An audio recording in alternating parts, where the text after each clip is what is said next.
I'm Dr. David Croto, and I am here with Dr. Rick Christman to talk about life purpose. So my first question for you is, why is it that people wait into the later years of their life until they ask, what is my purpose, or why am I here? That's a really good question. As I work with people, and having been in the business sector in the printing industry and being in nonprofit organizations and working with people that are young and older, you find that people ask that question, why? Why am I here? What was my purpose for life? Where they ask it is really essential in this whole process, because oftentimes we're looking back reflectively, right? Mm-hmm. What was my purpose? Why was I here? What did I come into this life with the intent of doing or created, or was I just an accident? Mm-hmm. And that is the whole crux of life purpose, and helping people understand what it means to realize that what I believe is that God has created every one of us for a purpose. It's an essential part of what I believe, what I teach, what I practice. So you would say that there is validity in seeking my life's purpose? Absolutely, I do, and I believe that if Scripture is true, David talks about that in Psalm 139. You knit me together, right? Knit me together. And I think about that God created each of us with a purpose, that he placed us here. We're not accidents. We're not just random atoms that were flung together, but we truly have a purpose. And it's essential. And one of the things that I want to help students do is to understand their purpose, right? Not just hope, but literally understand that God created them with an essential purpose in their life. So then what are the basic components of life purpose, and how can it be discovered on a personal level?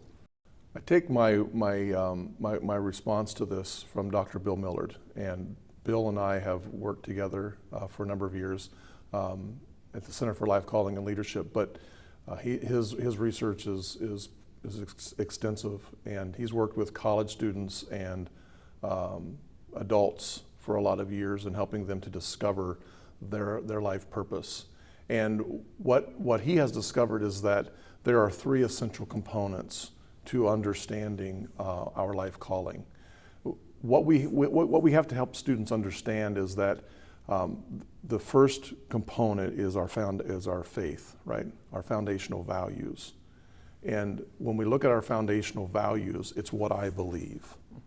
Helping people to articulate that is sometimes difficult, because what we find is that persons will look to their pastor or to their parents or maybe even to their church or denomination to articulate what they believe. And they never really sit down to say, this is what I believe, right? This is what I believe. And helping students to understand that is essential. And then helping them say, okay, this is not just what I say I believe, right? So we look at their faith, but also their character. So I take what I say I believe and I live it out. So there has to be a faith-character congruence, right? And then we look at that in terms of service. How's that lived out in the world around me? And so helping students understand, here's my faith, here's how I live it out, and here's how it impacts the world around me, is our foundational values.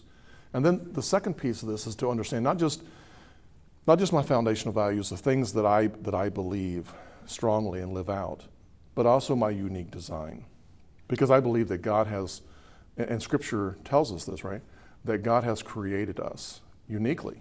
When we look at, there are certain characteristics with most people that you would say that's a common characteristic, right? We have ears, we have eyes, and so forth, things like that. So those are common characteristics. But there are also characteristics about us that are different.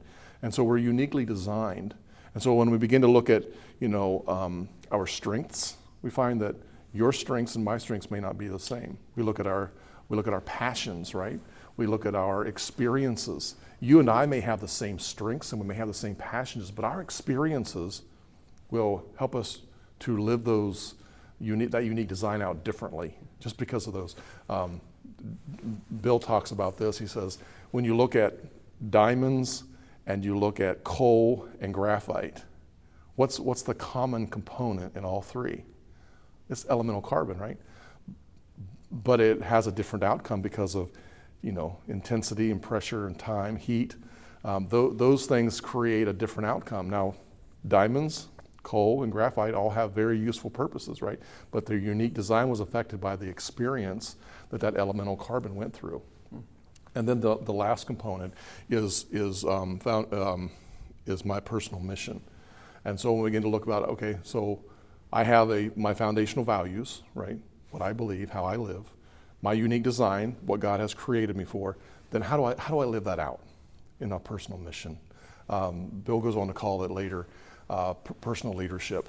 So we look at the vision that I have for my life, and then I begin to look at the circumstances that I find myself in constantly. So I'm always drawn to something, right? And I find that my life calls me or directs me in such a way, those foundational values and my unique design pull me like a magnet toward the things that are essential to my life calling. And then there's action, and we have to be willing to engage. And sometimes that may be the step that often gets missed, is that we often fail to engage, and we always sit back. And I think oftentimes, if you talk to people that are in the latter part of their life, that may be the step that they missed. Is like, I sensed that God, I knew my faith, I knew how I was living, I understood that God had created me, but my personal mission, I just never took that step of action to allow what I believe that God created me for, because I got caught up with other things, or I was afraid, and fear will sometimes keep us from doing what God has called us to do. So do you believe that every individual was created with a purpose in mind? I do. I believe so. Now, it doesn't mean that everybody understands that, and that's why I say it's a discovery process, right? And I'm not saying that come to college or come to this point in your life and you should know exactly what, because I think, and in the research we found this, is that oftentimes people will start the process of education, they'll start the process of getting a college degree, and they'll shift because they begin to realize that this isn't really what I was called to do, and so they'll make those changes. And I will often ask parents, 18-year-old, they're bringing them to college, right? They're dropping them off, and they want them to know right now what they're going to do with their life. And my question to them is, did you know at 18 what you wanted to do with your life? They're like, no. Well, they don't know. They don't know either. But the discovery process, and if we're intentional in helping students and helping them plan and prepare, then they may start out in a particular career, but it's more about the calling, being able to fulfill their calling within that particular career or another career, and allowing the discovery process to continue throughout our life. It's not just a one-time event, like, I know exactly what I'm going to do. Some people are that adamant. I was called to teach. I believe that. But I didn't get the opportunity to do that until I was in my 30s. And so it took me a while to find that, to discover that that's what my calling was, is to help college students and teach them. And so helping others to do the same thing on that trajectory of their life, to discover their calling is essential. And it's very important to me. And so I believe that everybody has a purpose, but the discovery process is different for all of us. That's comforting to hear that it's a process, and it's not going to come at a moment's notice necessarily when you're 18 years old and you show up to college. So thank you. A very important topic, some very interesting insights. Thank you. Thank you.